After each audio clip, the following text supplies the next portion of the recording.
ඉතින් අද සාදරයෙන් පිළිගන්නවා අපේ YouTube channel එකට. අද අපි ගෙනල්ලා දෙනවා government job vacancy එකක්. අපි බලමු මේකට ඉල්ලන සුසුකම් මොනවද, ඇඳුම් කරන්නේ කොහොමද කියලා. වීඩියෝ එකට යන්න කලින් අපේ YouTube channel එක subscribe කරලා නැත්නම් subscribe කරන්න අමතක කරන්න එපා. එහෙනම් අපි යමු වීඩියෝ එකට. ඉතින් මෙතනට එන්න ඕන link එක මම පහළ description එකේ දාලා තියෙනවා. ඔයාලා එතනින් එන්න මේ vacancy එකට. මේක තියෙන්නේ අධිකරණ හා ඒකාබද්ධ අමාත්‍යාංශයේ තමයි මේ vacancy එක තියෙන්නේ. සුපර්වයිසර්ස්ලා තමයි මේ vacancy එක ගන්න. අපි බලමු මේකට ඉල්ලන සුසුකම් මොනවද, අයදුම් කරන්නේ කොහොමද කියලා. මෙතන පහළටම ආවම ඔයාලට ඇප්ලිකේෂන් ආයි ඇඩ්වර්ටයිස්මන්ට් එකයි තියෙනවා. ඇඩ්වර්ටයිස්මන්ට් එක ඩවුන්ලෝඩ් කරන්න මෙතන ක්ලික් කරන්න. ක්ලික් කරාම මෙන්න මේ වගේ PDF එකක් ඕපන් වෙයි. මෙතන ක්ලික් කරාම ඔයාලට ඒක ඩවුන්ලෝඩ් කරගන්න පුළුවන්. එහෙම නැත්නම් මෙහෙම වුණත් බලා ගන්න පුළුවන්. ඊට පස්සේ ඔයාලට පළවෙනියටම දීලා දෙනවා මෙයාලා සේව් බඳවා ගැනීමට ක්‍රමවේදය දීලා තිනවා. ප්‍රජාපාලක සංශෝධන කොමසාරිස්වරයා විසින් පත් කරනු ලබන සම්මුඛ පරීක්ෂණ මණ්ඩලයක් මගින් පවත්වනු ලබන ව්‍යුහගත සම්මුඛ පරීක්ෂණයක් මගින් ලබා දෙන ලකුණු මත තෝරා ගන්න ලබනවා කියලා තමයි මෙතන සඳහන් කරලා තියෙන්නේ. මෙතන තරඟ විභාගයක් නැහැ. මෙයාලා මේ ඉන්ටර්විව් එකකින් තමයි ඔයාලා තෝරගන්නේ. මේකට යන්න පුළුවන් chance එක තියෙනවා ඔයාලට. ඉක්මනටම අයදුම් කරන්න මේ vacancy එකට. මේකේ සඳහන් කරලා තියෙනවා මේ තනතුර ස්ථිර හා විශ්‍රාම වැටුප් සහිත තනතුරක් කියලා සඳහන් කරලා තියෙනවා. ඊට අමතරව මෙතන දීලා තියෙනවා මේ තනතුර පත්වීම් ලබන නිලධාරීන් වසර 3ක පරිවාස කාලයකට යටත් වෙනවා කියලා තමයි මෙතන සඳහන් කරලා තියන්නේ. යාලා වැටුප් පරිමාණය දීලා තියෙනවා මෙතන 78360ක වැටුපකට යන්න පුළුවන්. ඔයාලට බඳවා ගැනීමේ සුදුසුකම් දීලා තියෙනවා. අධ්‍යාපන සුදුසුකම් තියෙනවා. සිංහල දෙමළ ඉංග්‍රීසි භාෂාව ගණිතය සහ තවත් විෂයන් දෙකකට සම්මානතාවන් සහිතව විෂයන් 6කින් අධ්‍යයන පොත් සහතිකපත්‍ර සාමාන්‍ය පෙළ විභාගයේ සමත් වෙන්න ඕනේ. කියන්නේ සිංහල දෙමළ ඉංග්‍රීසි භාෂාව සහ ගණිතය ඇතුළු විෂයන් දෙකකට. ඒ කියන්නේ සම්මාන 6ක් ඉල්ලනවා මේ සිංහල දෙමළ ඉංග්‍රීසි භාෂාව සහ ගණිතය. ඒ හතරට අනිවාර්යෙන් තියෙන්න ඕනේ ඔයාලට. ඊට අමතරව විෂයන් දෙකකට සම්මාන තියෙනවා නම් ඔයාලට මේකට අයදුම් කරන්න පුළුවන්. රජය විසින් පිළිගත් ආයතනයක සමාජ හා සමාජ වැඩ පිළිබඳ වසරක පළපුත්තක් තියෙනවා නම් ඔයාලට මේකට අයදුම් කරන්න පුළුවන්. වයස් පරිමාණය 18ත් 30ට නොවැඩි වයස් පරිමාණයක් තමයි මේකට අයදුම් කරන්න. කායික සුසුකම් දීලා තියෙනවා. අනිකුත් සුසුකම් දීලා තියෙනවා. ඒවා නම් වැදගත් වෙන්නේ නැහැ ඔයාලට. මෙතන එයාලා දීලා තියෙනවා ලකුණු ලබා දෙන පිළිවෙල.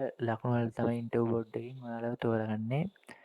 මෙතන දීලා තියෙනවා විශේෂ වේදී උපාධියක් තියෙනවා නම් 20යි, උපාධියක් තියෙනවා නම් 15යි. ඒ වගේ දීලා තියෙනවා මෙතන.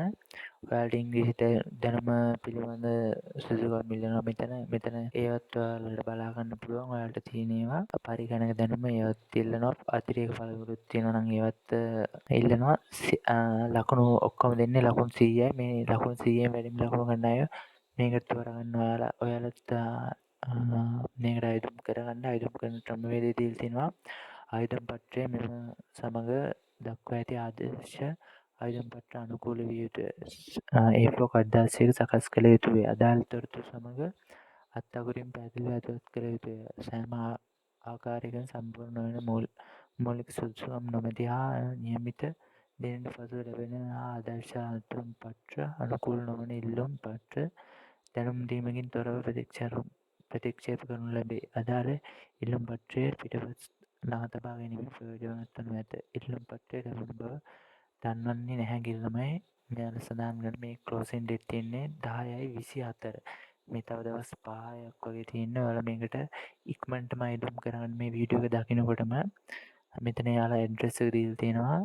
ඒකට තමයි ඔයාලා ඇප්ලිකේෂන් එක ඩවුන්ලෝඩ් කරන විදිහ කියලා දෙන්නම්. ඒ ඇප්ලිකේෂන් එක ඩවුන්ලෝඩ් කරලා ඒක print එකක් ගන්න. print එකක් අරන් ඔයාලා අතින් ඒක පුරවලා ඔයාලගේ තියෙන සර්ටිෆිකේට් ඒවා ඔක්කොම දාලා මේකට දාන්න තමයි දෙන්නේ මේ ඇඩ්‍රස් එකට. දැනට රාජ්‍ය සේවයේ නියත නිලධාරීන් අයදුම් පත් අපේක්ෂක තෝරාගත්තොත් එම ආයතනයේ නිදහස් කළ හැකි බවට සහතිකයක් සහිතව ආයතනයේ ප්‍රධානියා මගින් මේ රජයේ ජොබ් එකක් කරනවා. ඔයාලට මේක ආයතනයේ ප්‍රධානියා විසින් සහතික කරගෙන මේකට අයදුම් කරන්න ඕනේ කියලා මෙයාලා සඳහන් කරනවා. මෙතන සැලකිය යුතු කරුණු දීලා තියෙනවා. ඒවත් ඔයාලා බලන්න. මෙතන මම පහල ලින්ක්ස් දාලා තියෙනවා ඩිස්ක්‍රිප්ෂන් එකේ. ඒකත් ඒ වගේම ඇවිල්ලා මෙතන බලා ගන්න පුළුවන්. අපි බලමු ඇප්ලිකේෂන් එක ඩවුන්ලෝඩ් කරන විදිය. මෙතනට ආවම ඇප්ලිකේෂන් කියලා තියෙනවා. ඒක ක්ලික් කරන්න. ඒක ක්ලික් කරාම මෙන්න මේ වගේ ඉන්ටර්ෆේස් එකක් එනවා. මේක ප්‍රින්ට් අවුට් එකක් අරන් ඔයාලා අතෙන්ම මෙතන සඳහන් කරන්න කියලා තියෙනවා. මෙතන සිංහලෙන්ම දීලා තියෙන්නේ ලොකු දෙයක් නැහැ. ඔයාලට පුරවන්න පුළුවන් කියලා හිතනවා. මේකේ කොපියකුත් තියාගන්න කියලා සඳහන් කරලා තියෙනවා. ඔයාලා මේකේ කොපියකුත් ළඟ තියාගන්න අමතක කරන්න එපා. එහෙනම් මෙහෙම තමයි මේකට අයදුම් කරගන්නේ. එහෙනම් අපි තව වීඩියෝ එකකින් හමු.